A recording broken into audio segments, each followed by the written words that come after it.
If I timed this correctly, we are only a handful of days away until King of Fighters 15 is released. While I won't get to review that game due to February becoming the new Brocktober, I can at least take a look at the one before it, King of Fighters 14. The announcement trailer for this game was infamous for looking like some low-budget hot garbage, but has since recovered from that with a base roster of 50 characters with 8 more from DLC. Along with a shiny new 3D engine, is this another worthwhile entry to the series? As with any King of Fighters game, the main meat of the single player content is within the story mode. It doesn't feature branching paths depending on your performance like some of the previous titles, but it does have various endings depending on who is part of your team's lineup. You also may get special interactions between certain characters in battle, but these are few and far in between. The endings themselves are nothing special, but some do feature some decently done humor. More of the graphical and stories budget went into the cutscenes in between matches. From these, you can gather that the host of this year's tournament is a big strong man named Antonov. Unlike previous tournament owners, he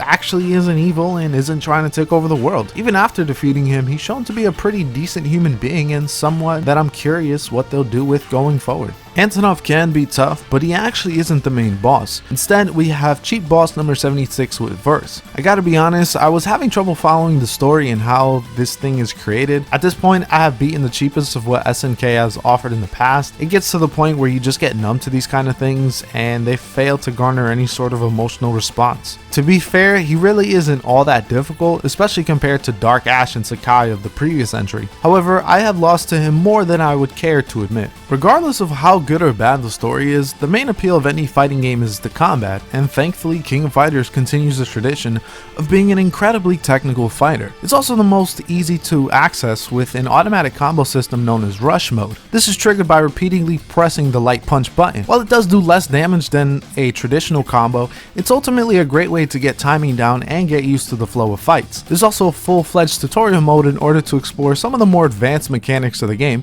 which I highly recommend. Now don't get it twisted, this entry may be the easiest to learn, but it's still one of the hardest to master. Timing is key to many fighting games, especially for this one. Knowing when to pull a cancel into an EX attack can be the difference between victory and defeat. Timing your blocks and knowing how to create an opening is a valuable asset necessary for success. It's a reason why I come back to the series even though I am honestly not very good at these games. With how good the fighting engine is, I wish the AI was actually competent. The AI is great at punishing you for mistiming your EX attacks, but all you really need to do is spam projectiles and play the low game. If you do that, the AI has no clue how to adjust and an opening will eventually get created. I even had instances where the AI would just not do anything and wait for me to make a move. It's a shame that as fighting games get more and more advanced, the AI just hasn't really evolved. I can make this statement for AI in video games as a whole, but I digress. Along with a crap ton of my fan favorites such as Terry Bogard from the base game and Whip from DLC, King of Fighters 14 features over 20 new characters,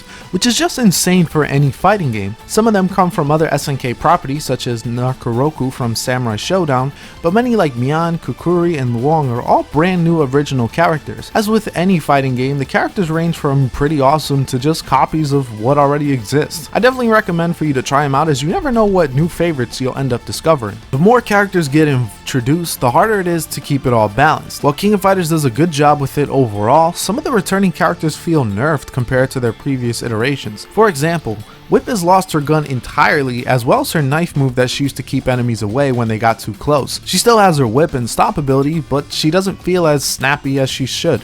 Pun intended. For the presentation side of things, it's honestly not as bad as it was in the trailer. They definitely don't look next gen, but I wouldn't say it's a downright atrocity from a visual standpoint. The animations are flashy enough and the character designs of both returning and new characters are overall good, barring a few egregious examples. The sound design is also pretty good with some catchy tunes, especially that menu music that won't get out of my head no matter how hard I try. The announcers are also so over the top that it's actually awesome. Despite this game being made in the late 2010s, SNK still keeps the 90s cheesiness alive and well. For online offerings, you do have the aforementioned story mode and tutorial mode. Also included is pretty much expected at this point, including a trial mode, time attack mode, and a survival mode. A trial mode is specific missions for each character performing specific combos. A time attack mode is a series of 10 1v1 fights trying to complete it as fast as possible. Survival is the expected endurance mode. Overall, pretty standard for the series, so let's move on. Like with all modern fighting games, you can play with others online, but good luck finding anyone with better than 2 bars on the PC. It's a ghost town for both ranked and unranked matches. It's a shame because the offering here is actually pretty good, but such is the state of PC fighting games.